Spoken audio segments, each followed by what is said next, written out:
చేద్దామా? నువ్వు సోప్ రుద్దుతావా? నీ సోపు కావాలరా? సోప్ అయిపోయిందని కూడా చూసుకోలేదు మీ వదిన. తీసుకెళ్ళు. Thank you. కూడా తగలేదు, ఇంకా స్నానం చేయలేదా వీడు? 5 నిమిషాల స్నానం చేసి తీసుకొచ్చేస్తానే. అయ్యో, ముందు నన్ను కిందకి దించుతావా? ఎవరైనా వస్తారు. ఎవ్వరు రారు. నాకు నీ మీద కోపం. కోపమా? ఎందుకే కోపం? సోప్ అరిగేలాగా రుద్దానుగా, ఇంకెందుకు కోపం? పెళ్ళ కొత్త సోప్ అడిగితే వెళ్ళి తెచ్చివ్వకుండా ఇంకొకళ్ళు వాడింది రుద్దుతావా? నేను పుట్టినప్పటి నుంచి ప్యూర్ సోప్ ఒకటే వాడుతున్నాను తెలుసా? ఒక్కటేంటే 1000 పియర్స్లు కొనిస్తాను. No tears. రుద్దుకునే సోపు ముఖ్యమా లేక రుద్దే ఆ చెయ్యి ముఖ్యమా? రుద్దుకునే సోప్ కూడా నచ్చితే ఇంకా బాగుంటుంది. అలాగా. సరే, మీ ఇంట్లో అందరూ ఒకే సోప్ రుద్దుకుంటారా?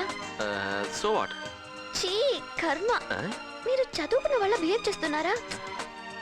సైంటిఫిక్ గా తప్పురా. సైంటిఫిక్ గా తప్పు? నువ్వు నాకు సైన్స్ నేర్పించక్కలేదు. దానికి మించిన అనుబంధం అనేది ఒకటి ఉంది, అది నేను నీకు నేర్పిస్తాను.